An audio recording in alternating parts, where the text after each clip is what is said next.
welcome to a beautiful Del Mar, California, $36,500 CWD prize and competition against the clock. 44 horsepower combinations. As we're looking at the screen right there, there's the list of the 44 that we're going through with these 11 nations represented. And it's going to be a great 11 nations. Susan Artez will be joining me in just a moment here in the booth. And once again, competition against the clock. Fences numbered 1 through 11, designed by Merino from Brazil. And a total of 13 jumping efforts. 2 combinations, 1 at the early stages, fence number 5A and 5B, and 1 right in the middle at 8A and 8B as well. So fences 1 through 11, 370 meters. That is inside. Time allowed 64 seconds. And, well, they calculated the speed at 350 meters per minute. We know this is a competition against the clock, so that means speed is the name of the game this evening.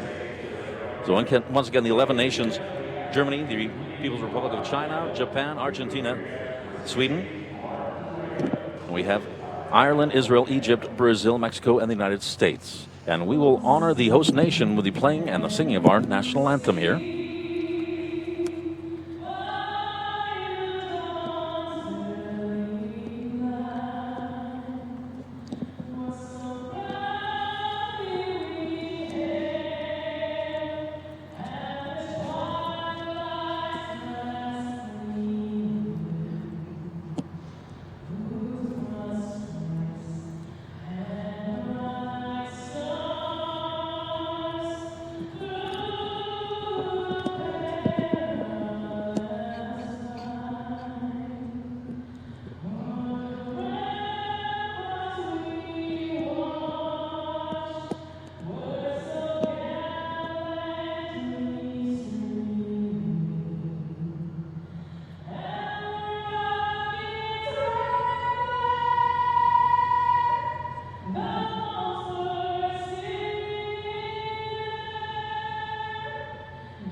Mercedes Martin Raya, as always, an amazing job there. She's on the red carpet singing the national anthem for the host nation of the United States tonight. $36,500. That is the total prize money. But Susan Artez, competition against the clock, just 1 round, and you have only 1 chance to put your best foot forward. Right, and it's a nice course. It's a little open tonight. It looks a little spacious to me, but I think it's going to be a good speed course. And exactly as you mentioned, I didn't get an opportunity to walk the course, but I know you got the opportunity to walk this course. I did, quickly, but yes. And and of course, we are in your expert hands as well. So Susan Artez joining me here in the booth. We will start with Ali Leopold Merino. This rider rides for the United States. So it's owned by Phyllis Thomas of Encino, California. And Valentino du Soleil is a 9-year-old bay gelding. And there are a couple of options on this course. So the first line walks in a very quiet 8 or up in 7 strides, and I think most people will opt for the 7.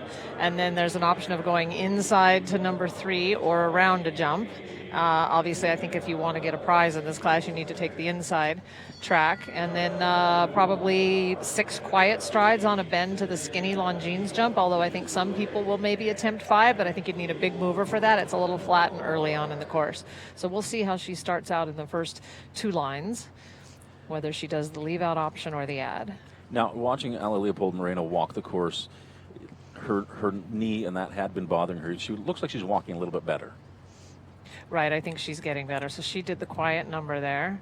She's getting a bit better, but she says it hurts less to ride than it does to walk. So there's fence number 3 on course. As you mentioned, we're bending line down to fence number 4. Okay, she ate that 5 stride up quite easily, so I think that's much more doable than I had originally thought. And she's a little quiet jumping in here. So the 5A-B combination, that's the first of the 2 combinations on course.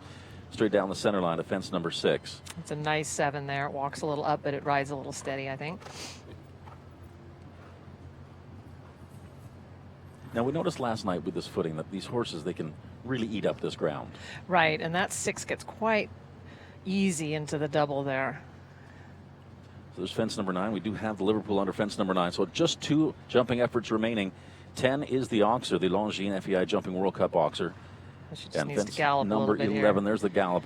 She galloped for a second, and then she was quiet again. So I think that she's a little bit on the slower side, but a clear round is never a bad thing. I think she's a clear happy. round, 67.17 seconds. That was our first entry. Leopold Merino and Valentino du Soleil, our first of 44, as we do have 44 in our competition tonight. So 67.17 seconds. Well, technically 1 time penalty.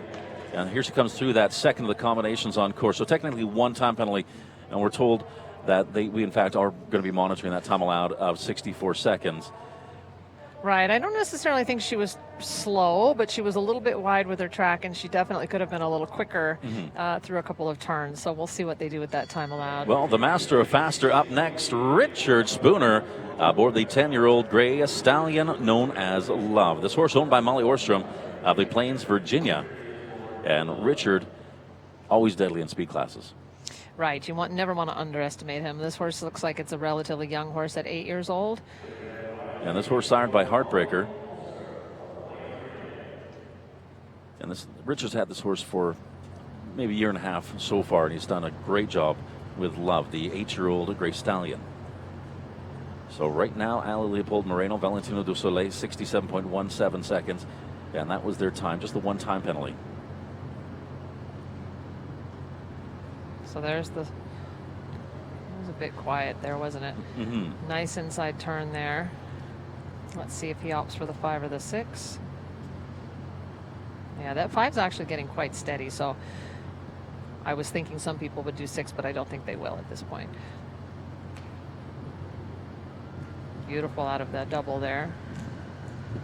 Now, is it possible that footing can be, you know how like in golfing, some greens are faster than others? I know nothing of golf, but yes. I don't golf either, but some did footing. 5 there. He'd left a step out there. So some footing can be actually a little bit faster. For sure, and I think as we walk these courses and we get to know the footing, you know, sometimes you can be quicker than you even think you can walking. I saw that last night in last night's class. Okay, so here's that long gallop all the way down to the last fence. Time's definitely not a problem for Richard Spooner.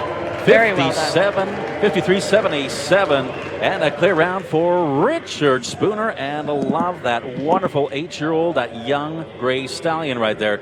And I love that because Richard crosses that finish line, drops his reins, and the horse just relaxes. Well, and this horse in particular is really good at backing up away from the jumps. And so I think, you know, Richard knows that and trusts that. He knows he can gallop right on down there. And then when he gets soft and stretches up, the horse backs away from the jump. So Richard Spooner and Love, they're in first place, 53.77 seconds. And next rider rides internationally for Israel, Ashley Bond aboard Arena. This is a 9-year-old bay mare, Royal Dutch Warm Blood. And this horse owned by Poden Farm, sired by Namalassar. And I got to say, having Richard Spooner, having Ashley Bond in a speed class, those are very, very dynamic riders. Right, and it's nice to have them at the beginning of the class here to get to sort of set the pace. Yeah, So I think she did the 6 there, didn't she? And she almost, she had to put the brakes on a little bit. Yeah, sometimes the camera angle's a little hard to tell stride-wise, but this is a very careful horse. It looks like the jump's a little hard to sit even for Ashley.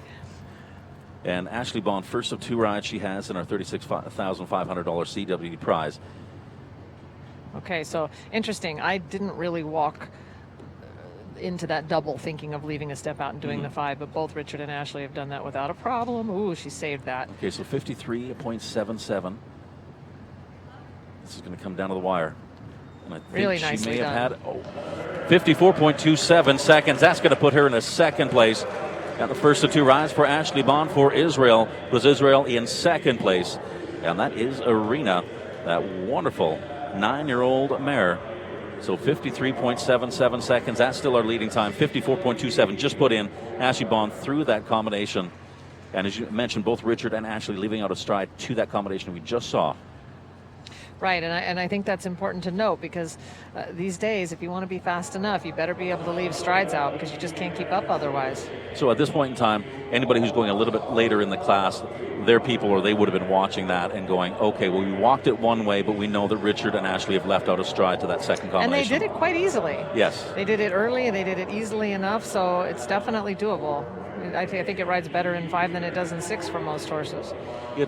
It's interesting because it's almost like they kept that pace flowing nicely on fence number 7 to set up that leaving out the stride. Right, because normally speaking, you just have to get it done early. You want to jump into that line and move up very early so that you get there still being able to steady into the double.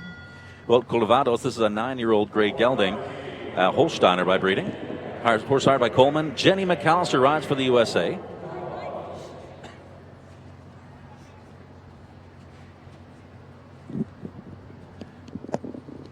In fact, Jenny McAllister, talking about this horse, she's only had this horse since July, and as you mentioned, she had that unfortunately injury so she hasn't been able to show this horse that much. Right, so I think that she will take her time a little bit here. I mean, she'll definitely be slightly conservative because she's getting to know the horse and recovering from her injuries. So I think she'll try to put a nice, smooth, tidy round in, but she's not going to try to go for it.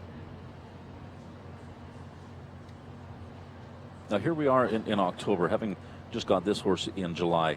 That's not a lot of time. No, especially because Jenny had to have at least 8 weeks off, I think, but because of a concussion. So and she's going around the timer. So we'll see. Is she going to do 5 or 6? With this horse's step, I would expect her to do 5, but... Okay, so she did the 6. Has the fence down, so that'll be 8 faults coming in to fence number 9. Unfortunately, fence number 9 comes down as well. We're sitting at 12 faults. So I think just the greenness of the horse and the partnership needs to develop a little bit. And I definitely think this is going to get better from here on out. But it looks like there's a learning curve for the two of them. Well, a nice steady way to end there with the 16 jumping. The one-time fault we're also going to add on for a total of 17. Their time 66.34 seconds. Colvados. But remember, that is a fairly new mount for Jenny McAllister, having only had that horse in July. She also had to take a couple months off, unfortunately, due to concussion protocols. So that's going to put her into 4th place. But I think this is going to be a great pair going forward. Yeah, I mean, the horse is definitely scopy and is learning to trust her, her ride, but I think they just need a little bit more time together. I'm sure we're going to see them at the next couple of horse shows, the Sunshine Series and Coachella, as well as Las Vegas. I know they're planning on doing all of those shows, so I would imagine by the time they get to Las Vegas, they'll have put things together a bit. Well, we hear the sound of the Tone Lorden, a 14-year-old stallion up next, bay in color, Hanoverian by breeding, started by Lordanos and Egypt's Nayel Nassar, the rider and owner. And of course, everyone knows this horse. He's won so much money, and he's been such a great little horse for Nayel. And this is a fantastic horse, fantastic rider as well. Rides internationally for Egypt. So there's the quiet 8. And you look at that horse land and just turn. It's like the horse is on rails. He's a real pro, and he's such a beautiful jumper. He's a tiny little thing. I don't think he's even 15-2. I'd be surprised if he is. But he's got all the heart in the world. And I don't know which horse Nayel's planning on riding in tomorrow night's class, but it's possible he could choose this one because as long as he finishes the course today with this horse, then he's got the option of riding either of his horses if he's a qualified rider. He did the 6 there coming into the combination, but this horse just jumps beautifully. Yeah, certainly with this horse's size, he's not one to leave out stride, so that was very handy there. Ooh. Oh. Got a little bit deeper, I think, than he meant to there. But he looks great. Looks perfect. 56.54 seconds. Unfortunately, just that one fence down, fence number 10 for 4 jumping faults. And that will put him into a 4th place right now. And that was Nayel Nassar and Lorden. So maybe just did the rollback turn to this fence a little bit too early? Well, it was pretty tight, but I think I feel like he just kind of continued to turn left in the air, and that might have been why he cut down just a tad early. But he just didn't, he's still turning across the jump, and sometimes that causes a bit of an You look at issue. Nayel's hands, they're just beautiful. Like he just gives his horse such a nice ride. as always. I mean, he's just... Well, the horse looks like it's in pretty good form, so I wouldn't be surprised if we see him again tomorrow night. Well, Jarper is our next horse, a 9-year-old gelding, Belgian warm blood, and the rider Lindsay Archer for the USA. This horse is owned by Reese Farms of Northern California. So time to beat right now, 53.77 seconds. That is the Master of Faster, Richard Spooner and Love. And so Lindsay Archer and her 9-year-old gelding. So she chooses the quieter option in the 8. I think she did that because this is a big, strong horse, and she may have thought she would have a little trouble making that rollback turn if she did the leave out. No, that just is because they start to get ahead of steam and they... Right, and he's just a big horse, and I think she's still putting some gears on this horse. So I think that's a good inside turn there. Yeah, I think she was a little afraid to maybe do the leave out that early on. And she did the quiet 6. He jumped that very well. Very, very nicely. Oh, unfortunately, that B element. And from here, it looked like it was barely a touch on fence number 8B. Coming around to fence number 10. And just the long gallop all the way home. It's not messing around there with her gallop. And just the 4 faults going to cross that finish line, 57.69 seconds. They will be second fast to the 4 falters, Jarper and Lindsay Archer of the USA. That's going to put them in a 5th place. The USA still in first with Richard Spooner, but that was a nice ride for Lindsay Archer. Unfortunately, just that one fence down through that second of the combinations. As we see her come in, she jumps nicely over the oxer. And the horse gets up over that and just barely touches. Maybe she could have sat up just a little bit taller at B, and she had a very soft rein there. And maybe the horse likes that, or maybe she could have given him a little bit more support there. But that's, he also could have just jumped a little higher for her at that one jump. Well, I got to say, that horse can jump. Wow. Lots and lots of power. He's very talented. Superpower, Jarper and Lindsay Archer. Once again, that puts them in the 5th place. Second fast of the 4 falters. Still, as we look at the top of the leaderboard, Richard Spooner in first, Ashley Bond in second. And a 12-year-old gray gelding is Patrol 5, Julia Nagler, the rider and owner from Oakland. And she rides for the USA. So Julia Nagler and Patrol 5. Okay, 53.77 seconds. That is our time to beat. I think it's going to be a tough time to beat. It will, but there's definitely, we've got some fast riders and horses in here tonight. And, I think Richard was very fast, but I think that there will be some challenges. She looks like she's on a pace for 8 strides. I'm thinking with this horse's type of canter, I'm thinking a little bit of a bouncy 8 might be better for her than leaving it out in 7, and for sure with that ride in. Yep, you're right. Got the 8. Oh, unfortunately, fence number 2 comes down. Well, maybe 7 would have been a better option. Well, and fence number 8 has those horizontal or the mafia stripes on them. Mafia stripes. We'll just call them mafia stripes. I like it. Yeah, why not? She makes that left-hand turn, comes down to the first of the 2 combinations, 5A and 5B. A little quiet there. She needs a little leg to come out. And she rode that nicely. She really had to work a little bit to get out of that B element cleanly. Yeah, now she's starting to open the step up a bit, but I still think she's going to do the 6 here. Yeah, and I think that's the right choice for this type of horse. So still with just the 1 rail as we come 2 jumping efforts remaining. Fence number 10, fence number 11. There's North American Longines FEI Jumping World Cup. She loosens those reins just a little bit. Right, a lot of people are doing that. They're letting go of their horses' mouths in order to gallop forward, which I'd like to see it the other way. I'd like to see horses gallop up into the hand, because then you don't have to change the balance so much. And when you let go and go forward and then you take a hold to balance for the jump, sometimes it just changes the step too much. Well, 66.05 seconds. They will exceed that time allowed of 64 seconds one time for jumping. And that was Julie Nagler and Patrol 5 riding for the USA. She's got to be happy with that. I think that smile said it all. So here she is at fence number 1, coming down to the mafia stripes at fence number 2.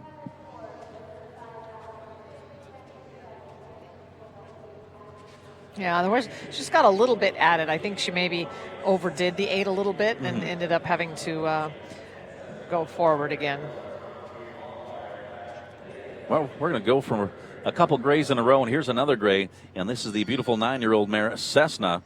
This horse owned by Gotham Enterprises, and the rider for the USA, and always a love to watch this competitor, Georgina Bloomberg. Right, and we saw this horse go last night, and it was quite good. So I do think she's going to try to win this. There's no reason for her not to. She's not planning on doing this horse 3 days in a row and do the class tomorrow night at meter 60. So she's going to put in a ride, I think. Yeah, and this horse says this is a Hanoverian, nice sports model right here. Yes, it's handy. It's sports car-like. Let's see whether she does 7 or 8. It's still a small horse. Big step, though. Huge step. Wow, what a beautiful jump over fence number 2.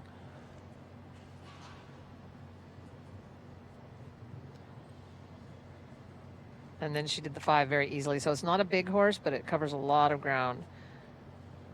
A little quiet there, but beautiful ride in.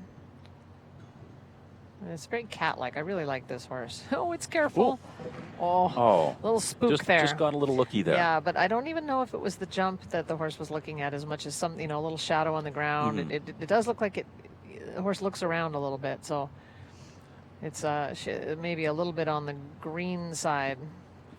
It's a 9-year-old mare, so a little younger at still at on this the level. greener edge. Yes. Yeah, at 9 years old, they're still a little bit green. You don't know how much experience the horse had when she got it. So, Gotta say this and horse careful just- horses sometimes can be a little bit on the spooky side. So, nice mare though. And she just jumps so effortlessly. 63.35 seconds, 4 jumping faults. That is just too bad for Georgina Bloomberg and Cessna. And Georgina having a look at that Jumbotron right there. And that is also the Jumbotron that fence number 6 kind of jumps into just a little bit. As we're seeing this 5A-B combination here and explodes over the B element. Really nicely done. And then just, as you mentioned, has a little look here. You can see the front when they feet. did that propping, there really wasn't much else that Georgina could do to save that. It just was a little bit of a green moment, and I don't think there was much else she could have done about it. She kept her cool, she kept her leg, and that's really all you can do. Well, that'll bring us to Sophie Verges and Comtessa. And Comtessa, an 11-year-old mare.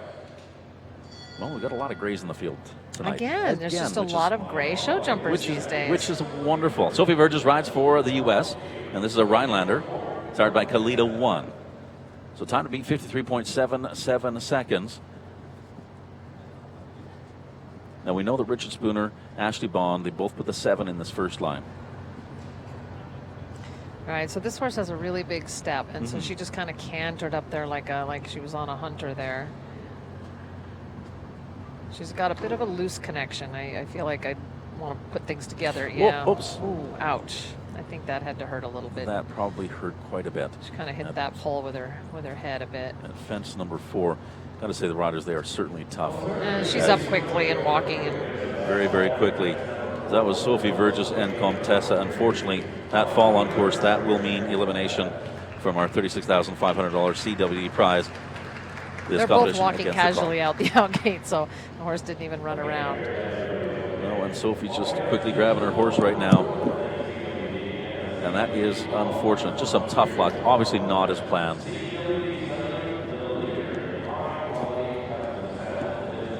And just looked possibly like the horse had a little look at fence number 4 as it was coming to that. I don't know if it was a bit of a spook. I'm not sure. I'd have to see the replay, but it was a little bit unexpected for sure.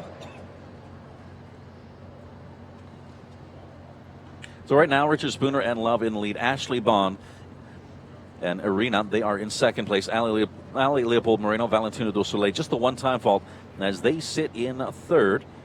And Hercule Van Het Endhouse, that's our next horse. Amateur rider here is Caroline Lynn. Caroline Ann Lynn rides for the U.S., rides out of Encinitas, California, so not too far from here.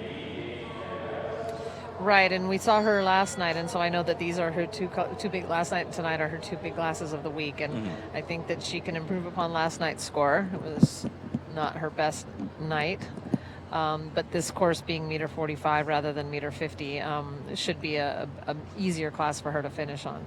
Well, and as you mentioned earlier, this is a lot more open course. I mean, obviously this is based off of a Table A speed designed as well. A little quiet there. And, it's so interesting because these days, in past years, decades ago, you'd have your Grand Prix horse, you'd have your speed horse, you'd possibly have a puissance horse. Right. Now it's, these horses, they're speed horses, they're Grand Prix horses, they're... Yeah, they have to do a little bit of everything there because there really isn't a separate speed division the way there used to be. So if you're too slow, if you have a slow type, I mean, these days that just isn't good enough anymore. So far, so good. This is looking very organized and calculated, and I know she's not necessarily trying to win. She's just trying to put in a nice, positive ride. Oh, unfortunately, down on fence number 7. That was a nice ride into the second of the combinations. So just 3 jumping efforts remaining. She did the quiet 8 there, and it worked out. And she's just kind of taking a nice tour, and this is, I think, not a bad way to finish. Even though she's had a couple of jumps down, everything looks confident and positive, which is, I think, a good plan after last night. Last night she just had too many jumps down, so today I think having a couple time faults and a couple jumps down is not a big deal. So 71.95 seconds, 8 jumping with the 2 fences coming down, 2 time faults for a total of 10 faults, and that puts them right now in 8th place on that leaderboard. Here she comes around to fence number 10. Yeah, she just looks to like she just came off the ground a little bit too close to the jump, and the horse couldn't quite get the front end out of the way. Well, H5, Baloo's Captain, that is our next horse. Well, 53.77 seconds. You mentioned there are a lot of fast riders in this field. This certainly is one of them. The rider for Brazil, Eduardo Meneses. And this horse owned by H5 Sport Horses. This is a 9-year-old stallion, and sired by Balabé de Rouet. So there's the salute from Eduardo Meneses, and Brazilian Olympian. Now, I noticed, and Caroline also trains with Eduardo and Enrique Gonzalez. Now, Caroline's horse had, they left some patches of fur on its side, same as this horse. Right, because, sometimes when they're body clipped, their skin's a little bit more sensitive, and sometimes the spur can leave a little bit of a mark. So some people put on the elastic band that protects the sides, and some people don't need that much, or some horses aren't as sensitive. So they just leave that little patch of fur there as a little bit of extra protection. Also nicely on to fence number 3 as we move down to fence number 4. So he's quick around the turn there, isn't he? Nothing cautious about that approach. Oh, there's the 6. Ooh. Yeah, but it didn't work out. I thought the 6 was too flat when I walked it, and it did look like that. It just looked like the horse wasn't really prepared to go forward as much as he thought it should. Because there looked like he had to steer quite a bit to get to 6. Yeah, for some reason the horses are backing away from that a little bit, aren't they? But, there is a 6 there for the right horse, and it's not that he didn't get there, but he got there with the horse not paying attention, so it didn't pay off. It's got a great gallop, so he certainly has the step to be able to leave out the step. 4 jumping faults, 57.31 seconds, and that time with Eduardo Meneses puts him into 5th place. Aboard H5, Baloo's Captain, that 9-year-old stallion. So that's going to put him in the 5th place. Richard Spooner still in first. There's 5B. And as we see, he's going for the 6. And the horse the horse shifted left. And that made the 6 just get a little flat. And I think he thought he wasn't going to get there. The horse wasn't focused on the jump early enough. He was busy dodging left and right a little bit. And it's amazing because, Eduardo Meneses being the ultimate pro, that really didn't affect him that much. He just readjusted. He had to stick to his gun. At that point, there was no changing his mind. He really had to stick to the plan and just hope the horse managed to focus at the last minute. But still a great round and a very fast time. A very fast time. Second fastest of the 4 falters. Niall Nassar, the fastest of the 4 falters, currently sitting in 4th place. But Eduardo Meneses, H5, Baloo's Captain, as we're watching him come around fence number 10 right here on the replay. He still kept that pace up, still wanted to press his horse a little bit. Well, even with a jump down, this horse isn't terribly old, so I feel like he still, as a 9-year-old, needs to practice going fast. And so even if you've had a jump down, it doesn't mean you back off all that much, because they need to learn to race under pressure. I guess it's one of those things, if you're always driving in the streets where you get to do, 25 miles an hour, if that's all you're doing, then all of a sudden you get on the freeway, and you're doing 65, 70, then all of a sudden everything comes at you so much faster. Well, right, and you can practice certain things at home, but it's never the same as it is in the show ring. So oftentimes these horses have to learn in the ring, and they've got to get their mileage, and you've got to teach them to go fast. And so sometimes even with a jump down, you need to stick to a fast enough plan that the horse is able to learn and get comfortable with speed. Well, this next duo certainly can be fast. Jennifer Gates and Pumped Up Kicks, a 15-year-old gray gelding, horse owned by Evergate Stables, rides for the USA. She's looking like she's being a little bit conservative here. And again, I'm not sure which horse she's declared as her horse for tomorrow night's class, because she's doing kind of a quiet ride. But I think that's important for this horse. As I've watched it, I think they try to sort of keep it under wraps a little bit and then try to bring out the speed when it really matters. That's true, because I've seen this horse that's laid down amazingly fast trips.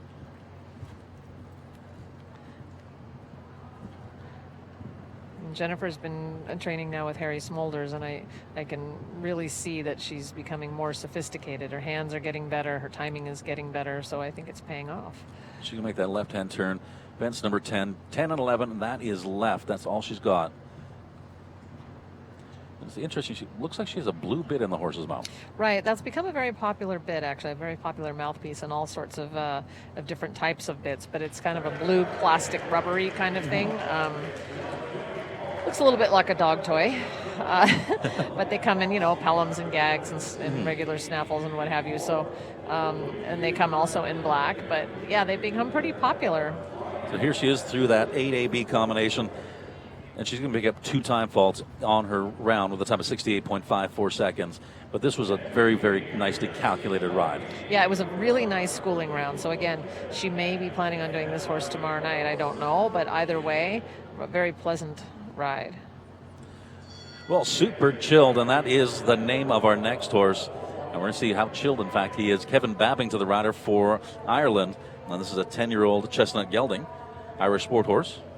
It's a cute look on his face as he looks around the horse. We're sired by Kelvin Clover. Yeah, no, it's... Always got to love a horse named Super Chilled. Super Chilled. And Kevin Babbington, well, he's known for speed as well. 53.77, that is our leading time. We know Kevin wants to take on first place. Pace for 7, so that's the pace for 7 there. Ooh, beautiful hind end over that. And then there's the 5. This horse looks ready to win, I must say. Okay, there's the 1 stride. Oh, he's doing the 6. Oh, and he gets the 6 yeah, nicely done. He was committed. Now, I don't necessarily know that the 6 necessarily means you're faster than anybody else, but if you've got a big strided horse, why not? Yes, no, exactly. I guess if you can leave a stride out somewhere and somebody else has to put another one in, hopefully that makes you faster. Maybe, it's a stride. He left a stride out in the first line. He left a stride out in 3 lines now. So, have to ride hard. Now, if he goes for it, he could. 53.77 seconds. Nope, he's not quick enough. But clear. No. Oh, just as you said that. I know, but I kind of wanted to see what would happen if I did. Oh, let's just say it and see what happens, because I'm starting to believe in superpowers.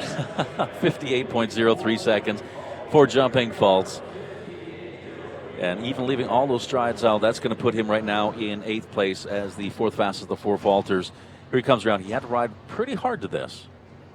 Right, I think the horse is a little quiet. I think it's a little bit of a dull type, and so the reaction is a little bit delayed. Also, I think you can be quicker if you can manage to stay a little bit more in with your track, but it's not that easy to do. And that is too bad. That final fence coming down for Kevin Babbington, and the horse Super Chilled. Well, Richard Spooner in first place. He still holds down top position in our $36,500 our CWD competition against the clock tonight. And Richard Spooner back in the ring aboard Arthos R. Now this is a 13-year-old stallion.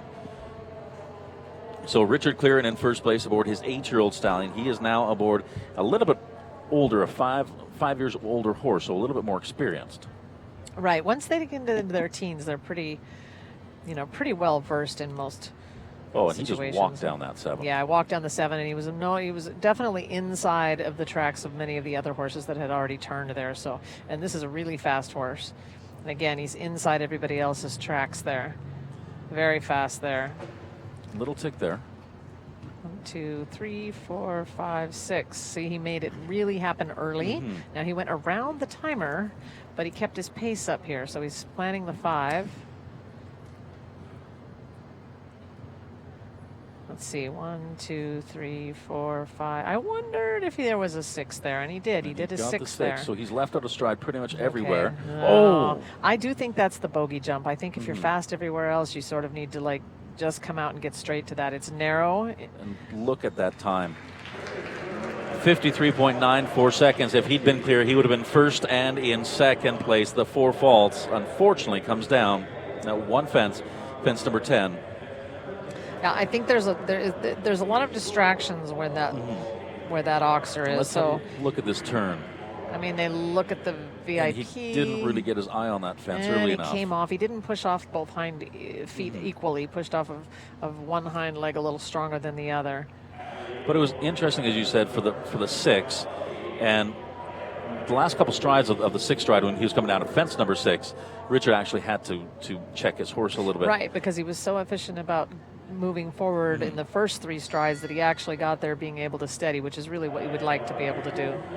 And that's one of those things that you notice between a very seasoned rider like Richard Spooner and somebody who is just learning the sport. Sometimes they let a couple strides go and then they're like, oh, I need to move forward. Right. You know you have to get it done early and then you can get there balancing, which, unfortunately it didn't pay off in the long run. But what a great plan, actually. Great plan, great Beautiful ride. plan. Elise de Bourberg is our next horse. Ali Leopold Merino. She was the first to join us. Here she is back in the ring. This horse owned by Phyllis Thomas of Encino. This is a 10-year-old Grey Gelding. And there's the 7. So she did the 7 on this horse. Okay, so she's inside, but she's quiet and a little wide. And there's the 5, no problem. Now, as we mentioned, that she does have that knee injury, and you had said that she finds it easier to. Well, she's more comfortable riding, than, but I think it's getting better. Right? Nobody thinks it's too big of a deal, but really well done there. Would that still? I mean, that's you still would feel the knee. I don't know. It's not my knee.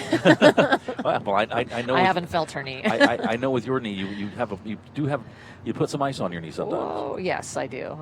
Oh, that was a lucky rub. Okay, so far so good. I mean, she's not super fast, but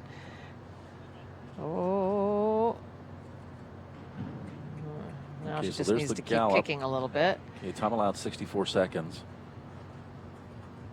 Super. Okay, so she's going to be clear 63.74 seconds. That's going to put her right now into 3rd place on that leaderboard. I think she's got to be happy with that. That was her 2nd ride, Ali Leopold Moreno, as she moves into 3rd place. And right now, she had the 1 time fault on her 1st ride. She's sitting in 3rd aboard this horse, 4th aboard her other horse. Well, I'm going to tell her she needs to ride injured more often because she's had 2 clear rounds and she's making the time allowed. So really, I think a handicap is probably a good thing for her. Maybe it distracts her enough and she doesn't get nervous because she's concentrating on the pain. And it was a very, very, very nice ride. Yeah, you're right. The horse jumped super. Heights of the fence is up to 1.45 m for this single round competition, this competition against the clock. And so Ali Leopold Moreno and Elise de Bourberg sitting in 3rd, and her 1st ride, and that was Valentino de Soleil sitting in 4th place. She knocks Caroline Ann Lynn out of our top 12. Here's that nice gallop down to that final fence. And he jumped that really well coming out. So certainly good for Ali Leopold Moreno. She does have that knee injury, sitting in 3rd and in 4th. Richard Spooner still in 1st. If he'd left all those fences up on his 2nd ride, Arthros, he would be 1st and 2nd. But right now, Richard Spooner 1st and 6th. Ashley Bond of Israel sitting in 2nd. Jennifer Gates and Pumped Up Kicks in 5th. Richard Spooner once again in 6th. Niall Nassar in 7th. Eduardo Meneses in 8th. And that'll bring us to Jenny McAllister. Escada VS. This is an 11-year-old chestnut mare. Swedish warm blood, sired by Escudo. As we talked last night, these are 2 brand new mounts for Jenny McAllister. Her gray that we saw earlier, and this one, as I mentioned, the gray she got in July of this year. This one she got in August of this year. Right, so she's had even less time getting to know this one. And I believe, if I remember when I was talking to Steve McAllister, Jenny's husband, that she's only had 4 shows on this horse. Right. She hasn't had a lot, and they are, basically living on the road right now because they sold their property in California and are moving to New Mexico. Oh.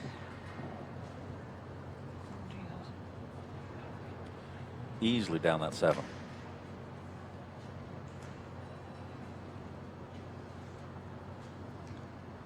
Jumped that well. So 11-year-old chestnut mare, and this is, and you love chestnut mares. Well, I do, and I have a young one that I'm very excited about, so I'm really extra excited about chestnut mares right now. Now, Jenny in general does not usually leave out steps, so she did do the quiet numbers in a couple of places, but this horse is jumping well. With the 6 there. Jumping very, very well. Especially with Jenny not having had a lot of time on this horse. Yeah, but this looks much better than last night. Much more organized, and I think the horse is a little bit less nervous tonight. I guess I shouldn't have spoke so soon. But as you mentioned, fence number 10, that kind of is that bogey fence. Do you think the horses think they're going to be going down the rail as opposed to, that fence is off the rail just a little bit? It's narrow. It's narrow in width as far as, from left to right. And it's by the out gate, and it's a short turn, and it's a bit wide. I think it's the most difficult jump on the course, in my opinion, because you want to give it space because it's very square. So you want to have a little room off the ground, but it's wide enough. And I think if the horses are a little bit distracted by the out gate or the commotion down there on the end, plus, it's a bit spooky with that Longines plank in there. Sometimes it looks like the horses are studying the words. So coming down with 8 faults and time as well, as we had that timeout called, 6 penalty seconds added to that running time. And the overall time is going to stop at 73.95 seconds. 8 jumping faults, and we're also going to add on 3 time faults for a total of 11. That's going to put them just out of our top placings as they are in 14th spot. So here's fence number 9.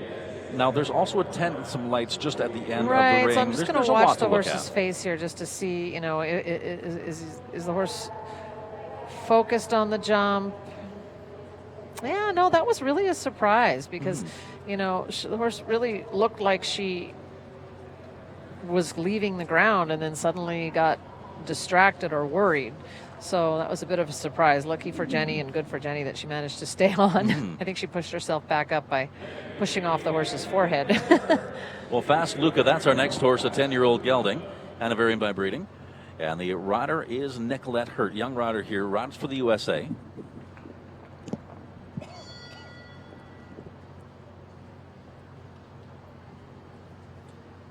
And Nicolette Hurt just in her early 20s.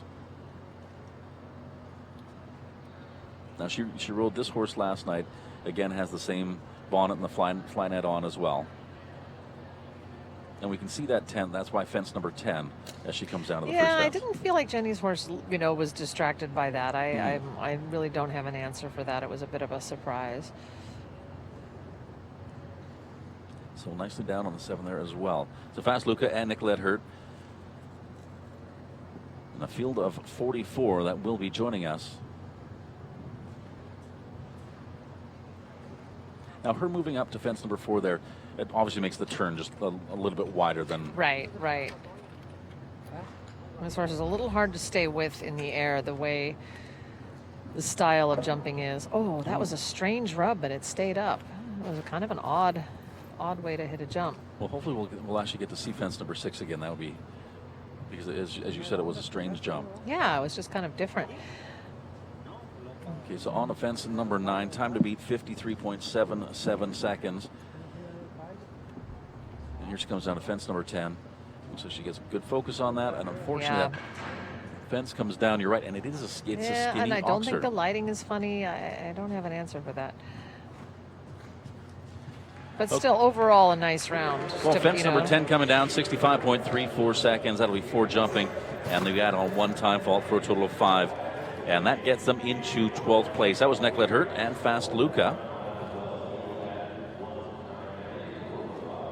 Okay, so here's 5A. Jumps in nicely, jumps out, gets over top of the oxer there. It's almost like horse cut down just a tad early with the left front, but let's see. It didn't really look so bad on the replay, but No. but it was just stray. I mean, but it stayed up, so who cares Yeah. ultimately? But So fence number 10, I mean, that has been kind of that bogey fence a little bit.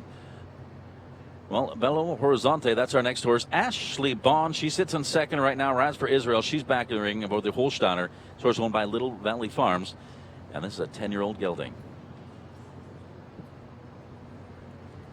I think Ashley's in a blue phase. She's wearing a blue coat. She's got a blue pad, and she's got blue or green in her hair. I think it was a little more blue, and now it's turning a little bit green. Well, and I'm sure her 2-year-old daughter, Scotty, would probably love to have that. Yeah. Loves the color in the hair. I'm sure she's going to have as much personality as Ashley does. Ashley really does have amazing balance. It's fun to watch because she's just she's aggressive, she's competitive, and what she can do with her balance and her body in the air is why horses jump so well for her. Exactly. Okay, so right now she is on a good pace. Time to be 53. Whoa. Looks like we lost a bell boot there at fence number 10. Well done, Ashley. Really nice. Hard rub, but Took it's there okay. 57.11 seconds and a clear round for Belo Horizonte and Ashley Bond for Israel.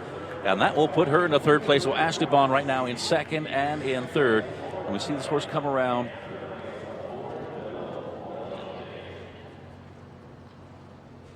And you see the horse's hind end dig really nicely around that Right, corner. and that's the thing. That for whatever reason, Ashley's able to get something out of horses that not everyone can do. Even they leave the ground, you don't think they're going to make it sometimes, and she gives them the confidence to get across. That is a huge factor. Is to get so, and you're right. She gets so much more out of a horse than sometimes you Well, even think Ashley possible. has a big heart. She's a real competitor, so I think she builds that heart into her horses. So a young rider here from Newport Beach, California, rides for the USA. Chandler Meadows rides and owns the 10-year-old gelding Damien. And this is a Royal Dutch Warm Blood. As we mentioned last night, that Damien and Chandler, that is just some tough luck. They spent part of the summer on a European tour. I'm not sure. That I can't really tell you why that happened. I mean, she was a little rapid around the corner.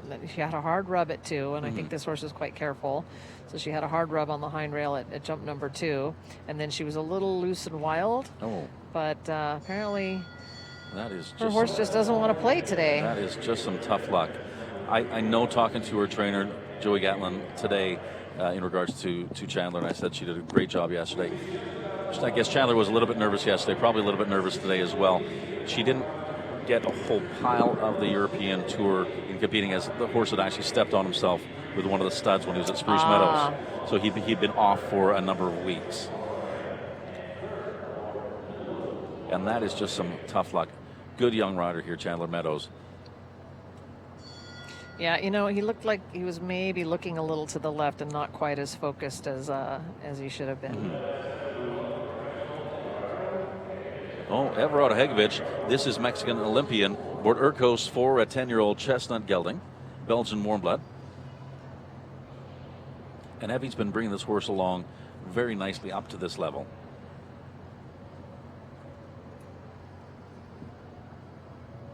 This horse has a big step. He ought to be able to come up here in the 7 pretty easily. But he looks. Now I changed my mind halfway down the line. I think he might have as well. Very fussy in the mouth tonight. I don't really remember it being quite this fussy, but. So we know that Everard didn't show this horse last night. So comes in and for $36,500 speed challenge tonight, our CWD prize. A lot of quiet decisions here, and I'm sure there's a reason for that. So that makes me think he's going to do the 6 here. A little crooked there. So a little kick over the B element there. All right, let's see what happens in our bogey jump, Davin.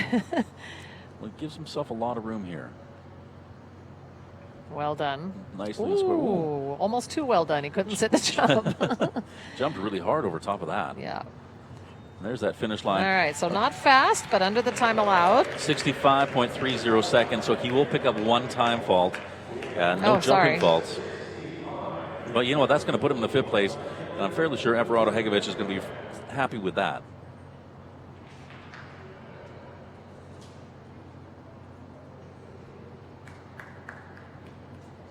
Yeah, so we'll see how well the horse jumps here, and I think it maybe landed a little more left than he expected, and kind of dislodged him just a little bit on the landing. Cracked its back super over fence number 10. Just fantastic jump. Yeah.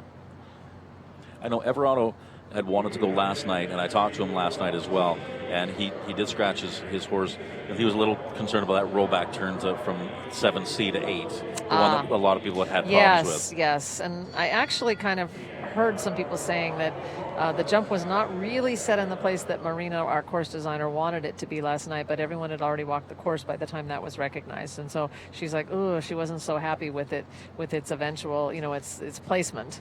But I think it made for a great class. I mean, made for a spectacular class. 9 on the jump off, and it was super fast.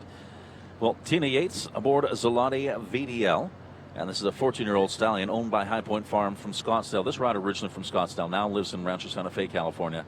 And we'd mentioned that Ashley Bond has a 2-year-old daughter. Tina Yates has a baby girl. Well, very baby, yes. She's still quite young. Probably 6 months. Maybe 4 months. Maybe. I don't even think 6 months, yeah. And Tina's pretty amazing. I mean, she's a great mother, and I think that's going to be a very well-adjusted little girl because she goes to all the horse shows, and it's really kind of fun to watch. She runs off and breastfeeds and comes back, gets on, and goes in the ring. That's the most amazing thing. I think so. I'm impressed. She's drawn in 15 different directions at one time, has to warm up horses, ride horses, has to take care of her baby, has to, I mean, it's just... Yeah, but Tina's tough. I mean, she was out of the tack obviously while she was pregnant, and got back in here pretty quickly. Yep. I think she's still not doing the really big classes just yet, but lost his footing a little there. This is a good round. This is a super fast round. Time's certainly not going to be a factor here. 58.84 seconds, 4 jumping faults. Just that final fence, unfortunately, coming down for Tina Yates. Zalati VDL. Well, that puts them just out of our top 12 ribbon placings. And here's that gallop down to that last fence. It's just the horse just got a little bit flat there in the gallop, but she looks like she's having a good time. No, and it's great to see Tina Yates back back in the tack. And that certainly is. Sean Cassidy aboard Dakar VDL. This horse owned by HKC Collection of Lake Worth, Florida. He rides for the USA. This is a 10-year-old gelding. World Dutch Warm Blood, started by Cardento. And so right now, Richard Spooner still in first. Ashley Bond in second, and in third, Ali Leopold Moreno sitting in fourth. Fifth is Everardo Hegovich. Sixth, Ali Leopold Moreno, as Sean Cassidy and Dakar VDL start out on their quest here. And the first of those. Wow, this horse has a huge step. It just walked the 7. It's amazing how many horses at this level still are sometimes not so good at changing leads. Yeah, a giant step. Giant step, and the nice thing about that is it allows him to make some tighter turns. Right, so let's see if he does 6 here. 3, 4, 5, 6. Yeah, like it's nothing. Yeah, I mean, that's kind of fun. So your prediction he'll do the 5 here? Yes, I think he would be choking if he did 6. Because he's loping in 5. Yeah. There is such a thing as too big of a step that's hard to manage, and there's 6 there, right? But it doesn't necessarily always make a horse faster. And he took his time just a little bit there. Now if he can really gallop. Okay, so he's coming home clear. Yeah, but he's a little conservative here. So not quite fast enough. Just that final fence down for Sean Cassidy, Dakar VDL. 62.44 seconds. That's going to put him just out of our top placings into 14th place. That is just some tough luck. 2 riders in a row having fence number 13 down. And here he comes down to fence number 13. And just, well, horse touches it and it comes down. Yeah, that was a shame. I mean, it's such a fancy horse. I mean, it really isn't such a beautiful step. He's got a huge step. I mean, this is, he ate up. I mean, it was easy when he had when he put in the 6 from fence number 5B to fence number 6. and just leaving out all the strides. I'm thinking we have our drag break now. Okay, well, we are going to be taking just a little break here, the halfway mark We of like our to call it the drag queen break. $36,500 CWD prize. Well, we're just going to make sure that the footing is perfect, as always, for everybody. The second half, as a field of 44, and the speed, well, we want to make sure that these riders have the same opportunities, both the second half and the first half. Absolutely. So we'll be back right after this break, as we'll go through that top places you're going to see on your screens here. Richard Spooner still in first, 53.77 seconds aboard Love.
Well, Susan Ortez, we're having a look at the leaderboard right now. Susan, and that is Richard Spooner and Love. They're in first place. Ashley Bond sitting in second and in third. Ali Leopold Merino in fourth place.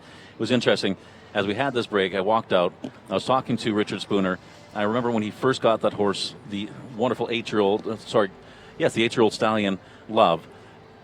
One of the only times, in fact, the only time I've ever seen Richard Spooner ever get run away with was on that horse. Oh gosh, I think I might have remembered that. And that was in the Grand Prix ring in Coachella a couple years back. Isn't that something? And it's amazing, that horse and the turnaround that Richard has done with that wonderful 8-year-old stallion owned by Molly Orstrom, as he leads the field now with a time of 53.77 seconds. When I first saw that horse, it was like, okay, Richard, But he likes that kind of horse, If they can run away, then they can certainly run fast enough to win. Yes. And right now, 53.77 seconds. Out of all of the horses and riders, any of the faults we've seen, that still is the leading time regardless of faults. So he's right now in a league of his own. Ashley Bond in second and in third, and she's done such a phenomenal job as well. But we do have very, very fast horse rider combinations remaining the second half of our $36,500 CWD prize, this international competition against the clock, as this is one of them, H5 Zap Zarap and Enrique Gonzalez riding for Mexico. This horse owned by H5 Sport Horses, 10-year-old gelding, Royal Dutch Warmblood, and this horse sired by Zapatero.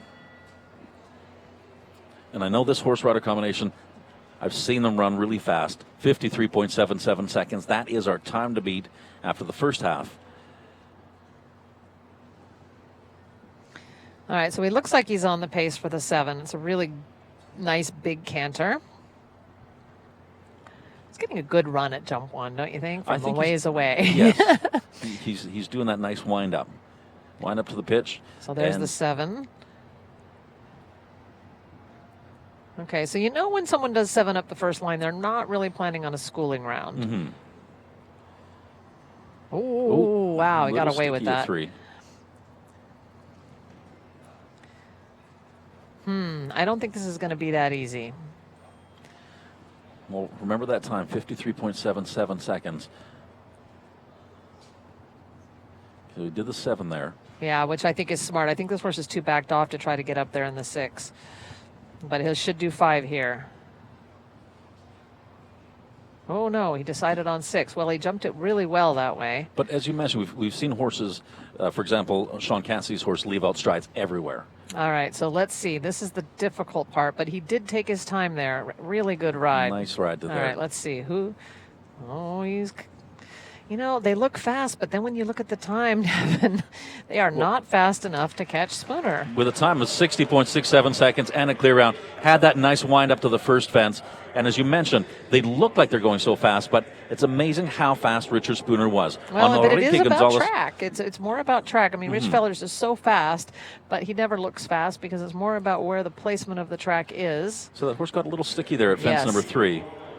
Now, as a rider, when the horse gets a little sticky off the ground like that, does it not change your confidence in them? No, but it means that you need to keep a little bit more leg, when you get to the next few jumps and when you feel a horse stall like that and you think, okay, I need a little bit more leg to offer a little bit more encouragement across the jump. Well, young rider here, Carlos Hank Jr. or Carlos Hank Guerrero aboard H5 Quantador, as he has received the sound of the tone. This is a 10-year-old gray gelding, Westphalian by breeding. Out of the stallion Quinta Real. And Carlos really getting in the ring a lot these days, and so he's really getting a lot of great show mileage and making himself a good career here. That's the pace for the 7. And as we've mentioned up in Sacramento, we mentioned yesterday as well how tall Carlos is. And I think this horse really shows exactly how tall this rider is. Yeah, he's a big kid, but he has really good body control. And I must say that I think that the sport of show jumping, when you start when you're a young kid, the guys, most of us all started when they were, 5, 6, 7 years old. And I think it teaches great body control and it gives you core strength even as a very young person.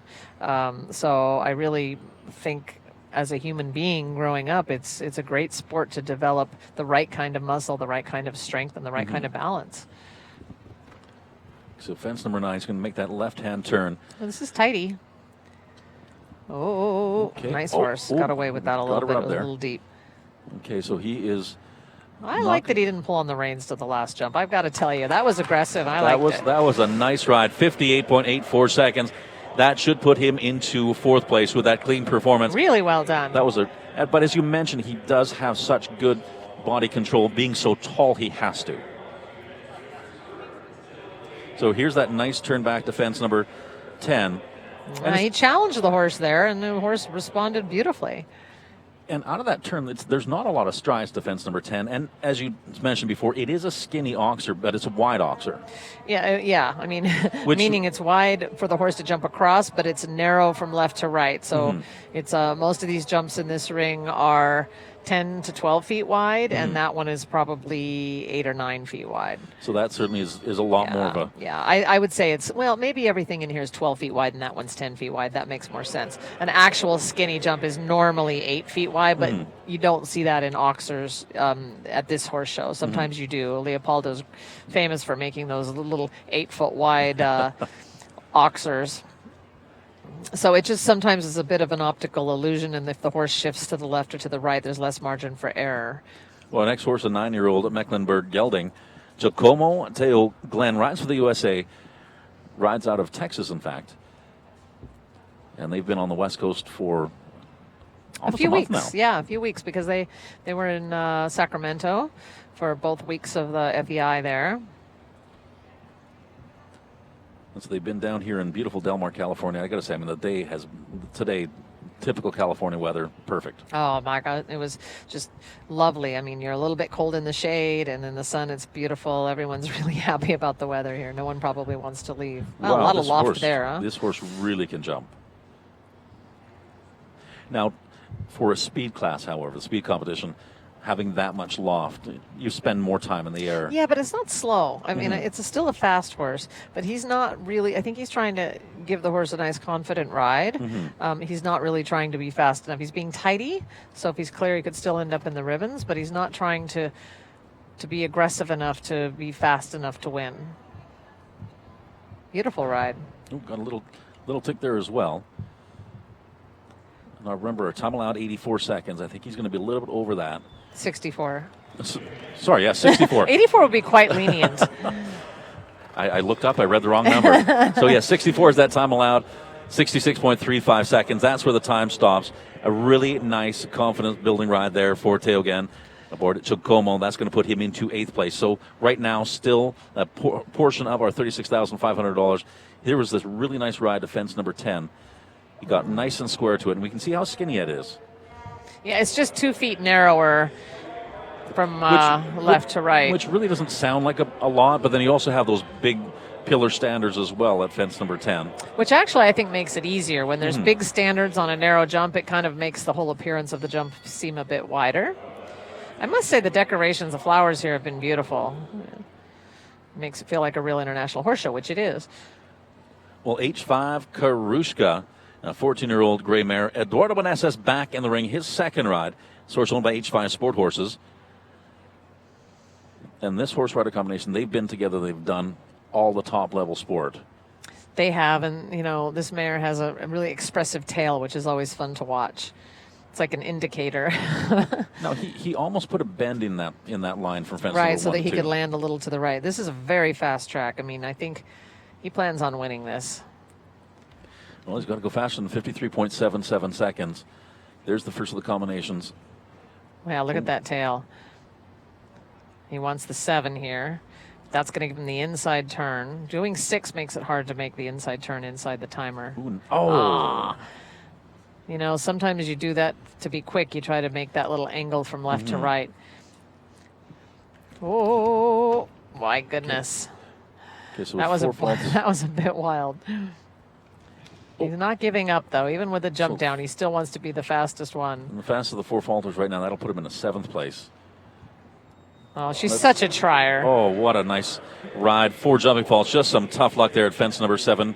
54.86 seconds. That's going to put him into 12th place. So fast. And sometimes, when you're trying to go this fast and things just, it's just a little bit of an angle and she didn't come off square enough. And I feel like that's just the horse making a small mistake. Very minor. And nicely through that combination. Yeah, she got a little dodgy there. Not quite sure where she was going. So I'm wondering now, because I did walk the course with Carrie and spoke to her about her plan, and I'm wondering if she will have now changed her plan. So I'm not going to reveal what it was just yet, but we'll see. We'll see. Well, I at least get to look at your face and be able to tell possibly what her plan was. As Carrie Rufer aboard Mai Tai, a 9-year-old bay gelding. This horse owned by Morningstar Sport Horses of Sacramento. This is a Westphalian. And Carrie rides for the USA. Well, and her, she always is fast, so that goes without saying. She's great with her track. She's got a great eye, great feel. I know she's planning on doing 7 here. There we go. There's the ride for the 7. But then she liked the 6 and not the 5. But I agreed with her until I watched everybody eating up the 5 so well. And she jumps in, well, here, I see the 5. Yeah, she changed her mind. That's what I thought. She's too greedy of a competitor. It goes a little bit wide there, though. A little bit wide, yeah. Because she was worried about this. She didn't want to get flat into the double. And I agree with her on the 7 here. Now that gives her the inside turn. Now that inside turn, Eduardo there's the angle, but she was able to pull it off. I was going to say, Eduardo Meneses just did that, and he couldn't pull it off at 7. But she did the 6 there, because I think the 6, again, going into the double, she doesn't want her horse to get flat. Now let's see how. She's going to take a chance here. Why not? Well done. Nicely now square she on can that. go. Come Okay, on, come on, keep going. You can hear people in the crowd clucking for it. Yeah, when you pull on the reins at the end, it just means that you're going to be slow but clear. Clear round, 56.71 seconds. You know what? That still puts her in a 3rd place. And that is Mai Tai and Carrie Rufer from Sacramento. Well, I can't say it's slow when you pull on the reins. It's just, it's so easy from up here. You're like, don't slow down, keep going. So there was the 6, as you mentioned, because she angled fence number 7, coming into that second of the combinations. And it's so neat to watch is over the B element, her head's already turning and looking for the next fence. Right, and horses are sensitive enough through their bodies that if you turn your eye and look in the direction that you want to go, you can communicate to them that that's where you're going, because they feel the shift in your weight from one stirrup to another, and they become very in tune with that balance. So if you're a rider with bad balance, the horse always thinks it's going the wrong way. Sorry, students. No, that's a very valid point. And this is an Irish sport horse. Marita and Viggo Bjorklund from Sweden. This is an 11-year-old mare. As mentioned, an Irish sport horse. We've got a few Irish sport horses in here, don't we? We do. It's very interesting to see, because when you get to look at the breeding charts, or all the charts for these horses, that there's not one breed that dominates. It's the Irish sport horses, Royal Dutch Warm Bloods, Belgian Warm Bloods, Hanoverians. There's a lot of different breeds, and I think a lot of it really depends, which type of horses suit which riders. And oh, that's too bad. Oh, he's going for 6, but I'm surprised. It was really too late to change his mind. Now this horse looks like it's got a lot of blood. It does, but I think the whole thing is a little bit hasty. It's a little bit wild, and I think that's why the jumps are coming down. So far, 12 jumping faults. He makes this turn. This has been one of the, I don't want to say problem fences, but unfortunately that one comes down as well. Fence number 10. Yeah, so I just think it's a bit of a, it's a fast ride, but it's not organized enough in its speed. Well, 58.68 seconds, 20 jumping faults for Viggo Bjorklund and Marita. They will not break into our top placings. And you can see that expression. He's certainly not happy with that. And that is just too bad. Right here's that 8A-B combination as the B down. Almost looked like he tried to turn a little bit in the air, or he was anticipating that turn to fence number 9. Yeah, it's just, it's difficult to pull this off. You make a great plan and you try to follow the plan, but sometimes things don't always go according to plan. Well, and Jennifer Gates, here she is back in the ring. She currently sits in 11th spot aboard her first mount, and that was Pumped Up Kicks. But now Jennifer Gates aboard Monaco. And Monaco, a 10-year-old gelding, a Holsteiner, sired by Cassini 2. So in speed classes, when you have only one round, is it a little bit easier when on your second horse. I realize the ride has to change a little bit, but you can then say, okay, the 7 can be done. Yes, I always think, you're definitely in an advantage when you've got more than one horse, because if you've already jumped the course once, you know how something rides, you know that, maybe one line isn't as forward as you thought. There's the easy 5. She did that very nicely and easily. Well done. That looks like a track for 7. Yeah, so she came out to fit the 7 in, which was really nice, and she's opting to go around the timer. Because if you go inside that timer, you kind of have to jump fence 7 at an angle. You do, and if you've practiced that and your horse is good at it, I think it's fine. I have to say, I said this on her last horse, but her hands are really still and smooth, and I think that's a big improvement. So I don't know. I feel like they may have been working on that. So you had that little ticket fence number 10. Fence number 9 came down. 4 jumping falls. She's going to cross that finish line. 60.92 seconds. Monaco and Jennifer Gates, and they will not break into her top placings. Jennifer Gates right now sitting in 11th spot aboard her first ride, and that was Pumped Up Kicks. So Richard Spooner still in first. Here's where that rail came down. Looks like she got just maybe a smidge deep. I don't know. I mean, he just rubbed it behind a little bit. Maybe she was communicating that she was planning on turning left, and he just kind of started to do that a little bit too early. Really nice horse and a very good match for her, I feel. Well, just trotting around, and that's Cornetiro, the 12-year-old gelding Westphalian. Started by Cornet Obolensky. Carly Anthony rides for the USA. And our owner listed at Little Valley Farms. Okay, so time to beat 53.77 seconds. We know Carly Anthony, she is not afraid of speed because she has won so many Grand Prix this year.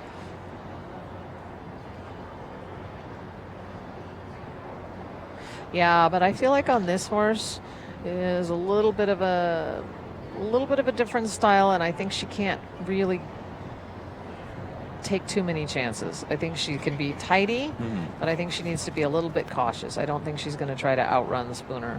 That was really well done. That's always a tough one, is to try to outrun the master or faster. Well, and look, he went very early in the class, didn't he? And he's still leading. He was the second one to go.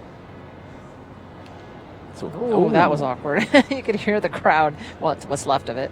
Yeah, I think that caught up. So the awkward style a little bit there kind of caught up in the double, even though she got away with it as she jumped into that line. Okay, so 4 faults. As right now, I got to say, Richard Spooner, he's playing the bookends. He's in first and in 12th spot. And that time, 54.86 seconds. Very fast, but unfortunately, the 4 faults, she will not break into her top placings. As Richard Spooner, the fastest of the 4 faulters, at a time of 53.94 seconds. So once again, Richard Spooner, he's playing the bookends. He's in first and in 12th spot, trying to hold on to that 12th and final position. As we see this, she made an inside turn. She was well inside that clock. Right, he spooked a little bit of something, I think, and then, he really tried hard to be careful, but that had to feel a little bit strange, and then it made her struggle in the line. And I think, sometimes that little bit of an odd jump catches up to horse because he jumped A and B a little bit strangely. Well, Kevin Babington, we are back to Kevin Babington riding for Ireland aboard 007, the 10-year-old Grey Stallion. Now, Royal Dutch Warm Blood sired by Mr. Blue. Time to beat still 53.77 seconds. Second ride for Kevin Babington. About 53.77. That is our leading time. Richard Spooner and Love.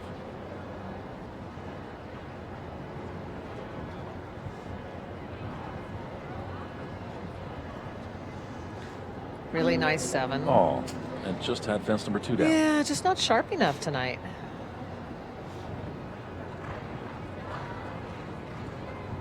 Now, from a rider's point of view, Richard Spooner and Love they were second in the order. That time, 53.77 seconds, hasn't even. People have been second and a half off, but they haven't really been that close to that time. As a rider, does that play a mental game for you? I don't think it does at this point. I mean, everyone knows Richard is very fast. Everyone knows Ashley is very fast. So if you and Carrie's very fast. So, if you have a plan to win and you can beat those guys, you just stick to your plan. I think the majority of the horses and riders in this class, you know, they make a plan and they just want to ride that plan, execute that plan. And for me, in most cases, it's more about making a plan that you think you can accommodate and do well, and sticking to the plan. And if your plan is the winning plan, then you've got it made. If you've got a horse that is a bit lofty in the air and you know you can't beat those guys, it's still better to be clean and fourth. Yes, that's true. Than it is to try to race around and beat those speed demons, because some horses are fast horses and some aren't. We see him come down to fence number 2, and that's got to be a tough sound for a rider to hear when it's only the second fence. Annoying, yes. It's because you've warmed up, you've hacked the horse earlier in the day, you make sure they're all prepped for this, and that second fence unfortunately comes down. 8 jumping faults, that'll be the score for Kevin Babington in 007, 61.66 seconds. Brings us to the next rider from the USA, Allison Robitaille and Ace. This horse owned by Bertram and Diana Firestone, and this is a 13-year-old Grey Gelding, Royal Dutch Warm Blood, sired by Berlin. I gotta say, watching this horse last night, this rider, I very much enjoy them. Yeah, I mean, Allison's always nice to watch. She's got lots of Nations Cup experience, lots of international experience. She's really a consistent, pretty rider. And easily down on that 7. Looks like she's not going for the winning ride right here, but going for a nice, solid ride. Well, right, and again, you know, I don't have the start list for tomorrow's World Cup qualifier, and so I don't know which horse she's planning on using. But you know, if you've got several horses and you could have done one last night, and you could do one tonight, and then you can really pick which horse you'd like to do on Saturday night if you qualified as a rider last night. So, but of those horses, they do have to complete a course either Friday night, Thursday night, Friday night. So, you know, I think in some cases when they're giving a horse a nice round here and not trying to win, that it may be possible that she may want to use this horse tomorrow night for the World Cup. Especially, I guess, compared from last night's course to this course, this is a nice open course. Right. It's simple. It's lower. It's 1.45 and not 1.50. It's just, you know, it's just a few jumps really for many these horses. She wanted to make sure that horse listened to her hand there. So 67.11 seconds, just that one time fault, and that's going to put her into 10th place. That means Richard Spooner and Arthos R will tumble from our top 12. 12th position, that's Jennifer Gates with the 2 time faults. We see her coming down, going, it was just a little, the horse wanted to take over a little bit. Yeah, but that was planned. I mean, I think she did that on purpose. She's schooling the horse's mouth a little bit because he did get a bit strong. Okay, Patricio Pascal rides for Mexico aboard Don Aurelio. We'll continue on. This is a 9-year-old Grey Gelding. You know, we're going to stay with that color palette there with the gray horses. Right. And a Westphalian.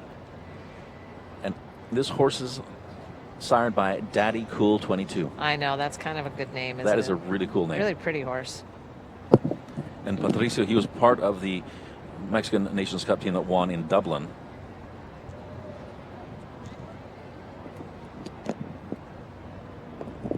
So easily down on the 7. Nice smooth turn there. It's a really classic horse. Jumps everything very easy in textbook form. There's that first of the combinations, 5A, 5B. Okay, so he did the 6 there, and he did it so pretty. You know, there was nothing crazy about it, nothing chasey. Because some people have done that 6 and they've had to run a little bit, and he just seemed like it looked like a little bit of a hunt around. He just kept on that same pace. Right, but it's interesting that he opted to do 6 there, but then he did the quiet 6 here into the double. So it's an interesting plan.